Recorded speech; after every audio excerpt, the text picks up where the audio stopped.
안녕하세요. 세상 사람들이 이런 말 있죠. 가족 간에나 친구지간에 종교 얘기하고 정치 얘기는 하지 마라. 잘못 얘기하다가 서로 의견 차이로 다투게 된다. 이런 얘기가 있는데 불행히도 오늘 저는 여러분과 불교에 대한 얘기를 좀 해보려고 합니다. 그러나 제가 여러분과 얘기를 나누고 싶은 것은 그냥 종교로서의 불교가 아니고 한 사람으로서의 붓다에 대한 얘기를 좀 해보려고 그래요. 그래도 여러분들은 의문을 갖겠죠. 아니 2600년 전 사람을 왜 지금 얘기하려고 하는가. 제가 오늘 2600년 전에 살아가신 붓다를 얘기하고자 하는 것은 다름이 아니라 그분이 가졌던 문제의식과 오늘 현대인들이 갖는 문제의식과 좀 유사한 면이 있어서 오늘 우리가 살아가는데 그분의 삶의 문제의식이 좀 도움이 되지 않겠나 해서 얘기를 나누고자 합니다.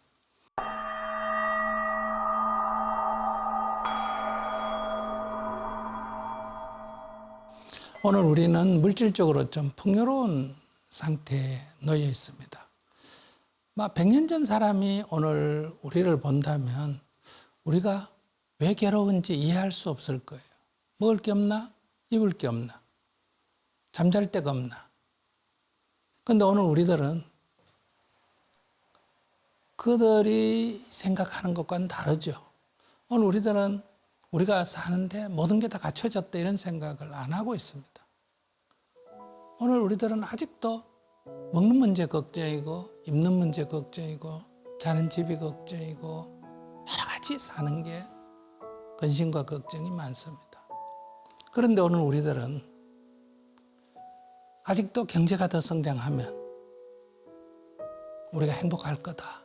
내가 돈이 좀 더 많으면 집이 좀 더 크면 행복할 거다고 생각하는데 오늘 우리들이 겪고 있는 이런 스트레스, 고뇌가 해결되리라는 아무런 보장도 없습니다.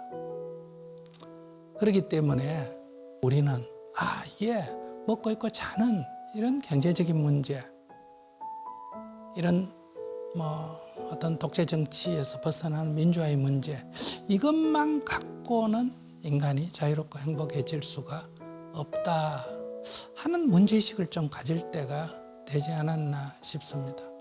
우리가 지난 살아온 삶하고 비교해 봤을 때 우리는 앞으로 미래에도 우리들의 이 행복이 보장되리라는 그런 것은 확인할 수 없지 않을까, 확언할 수 없지 않을까 이렇게 생각합니다. 그럼 우리는 어떻게 살아야 되겠느냐? 이런 문제일 때 우리의 이런 문제의식과 똑같은 것을 2600년 전에 고타마 시타라타라고 하는 한 젊은이가 가졌다는 거예요. 이 고타마 시타라타라고 하는 나중에 부처님이 되신 분인데 이 젊은이는 작은 나라지만은 왕자로 태어났어요. 그러니까 그 2600년 전이라 하더라도 이 왕자로 태어난 왕궁의 삶은 먹는 것에, 입는 것에, 자는 것에 이 생활에 아무런 불편이 없었습니다. 좋은 음식 먹고 좋은 옷 입고 좋은 집에서 좋은 마차 타고 이렇게 생활을 했다는 거예요. 그런데도 불구하고 이 고타마 시타라타는 오늘 우리처럼 많은 고뇌를 가지고 있었다. 그래서 이게 먹는 게 없고 입는 게 없고 딴 게 부족하면 그 당시 풍속대로 신에게 빌어서 뭘 도와달라 할 텐데 이분은 대다수를 다 갖추고 있었기 때문에 자신이 겪고 있는 이런 고뇌가 누구한테 빌어서 얻어서 해결될 수 있는 문제는 아니었습니다. 그래서 왜 괴로울까? 이렇게 스스로에게 끊임없이 질문을 할 수밖에 없었다. 그래서 저는 2600년 전에 왕궁의 삶 속에서도 인간이 고뇌할 수밖에 없는 것과 오늘 우리 현대인들이 이런 물질적 풍요 속에서도 고뇌할 수밖에 없는 문제의식은 좀 비슷하지 않느냐. 그런데 오늘 우리들도 아직도 누구에게 뭘 더 달라고 빌죠. 아무튼 이러한 문제의식, 그러니까 외부로부터 뭔가 얻으려고 하는 게 아니라 자기에게 진지하게 왜 이런가 하고 물어보는 이런 문제의식을 우리가 가져야 된다. 그러면 왜 이 젊은이는 그 당시에 왕궁에 살면서 이런 문제의식을 갖게 됐을까? 물론 작은 나라 왕이니까 어때요? 큰 나라 왕이 되고 싶은 그런 욕구도 있었겠죠. 그런데 그런 어떤 욕구로 신에게 기도를 하거나 제사를 지내거나 이렇게 하지 않고 왜 괴로울까 이렇게 자신을 탐구할 수밖에 없었던 것은 이 경전에 보면 이 젊은이가 요즘 말하면 사춘기라고 할 수 있죠. 12살 때쯤 돼서 자신이 경험한 것에 대한 어떤 문제의식에서였습니다. 이 소년이 지금까지는 왕궁에서 자랐고 두 분의 스승이 있어서 아주 잘 가르쳤고 잘 따라 배웠고 또 신체도 건강하고 그래서 촉망받는 그런 젊은이였다.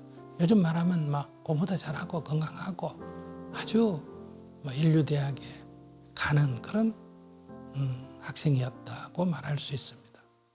그런데 이제 인도의 그 전리 풍속은 이렇게 12살 또는 15살 때까지는 이렇게 스승 밑에서 배우는 그런 유학기라 그러고 그 다음에 이제 그 성년이 되면 이제 그때는 15살 정도였습니다. 성년이 되면 이제 부모가 하는 직업을 계승을 해서 따라 배우는 이제 그런 시기니까 아버지가 이제 아들을 데리고 이제 농경제에 참여를 시켰습니다. 앞으로는 이제 날 따라다니면서 너도 앞으로 왕 될 거니까 다 배워라. 이렇게 해서 이제 궁 밖으로 나가서 삶의 현장을 봤는데 제일 먼저 가서 놀란 거는 그 농부들이 쟁기질을 하고 있는데 너무나 그 야였고 옷은 다 떨어졌고 흙투성이고 그리고 얼굴은 고통으로 일그러져 있었다는 거예요. 근데 자기가 왕궁에서 본 사람하고는 모습이 달랐어요. 그래서 물어봤다는 거예요. 당신 왜 이렇게 괴롭게 삽니까? 하니까 이런 관리들의 또는 주인의 이런 억압과 이런 착취 이런 것 때문에 이렇게밖에 살 수가 없다는 거예요. 그러니까 그 당시는 계급사회니까 90%가 노예인 그런 사회죠. 그러니까 이런 농사 짓고 하는 건 다 노예들이 하니까 그 노예들의 어떤 비참한 삶을 봤다 이런 얘기죠.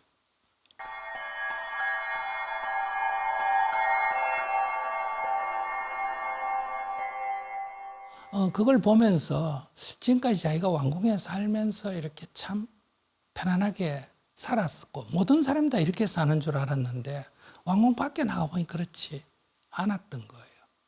그때 어렴풋이나마 이게 그냥 주어진 게 아니고 저들의 저런 고통에 내가 이런 풍요를 누리고 있구나.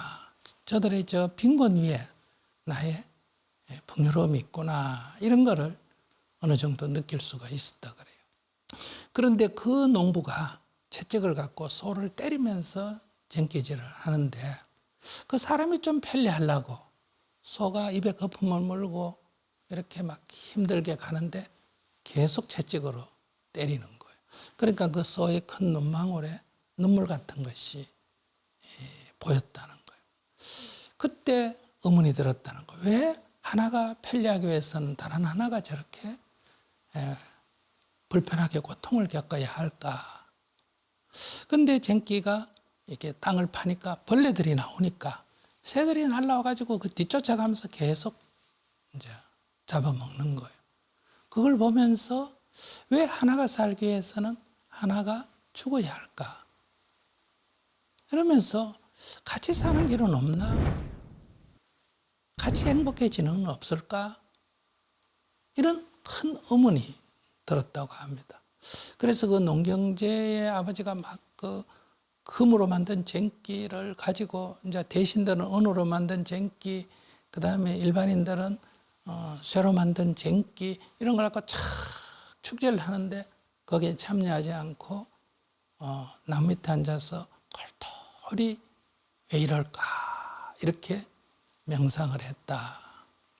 근데 이제 왕이 이제 탁 그냥 아들한테 보여주려고 엄청난 이 위세를 보여주려고 하는데 아들이 없는 거예요.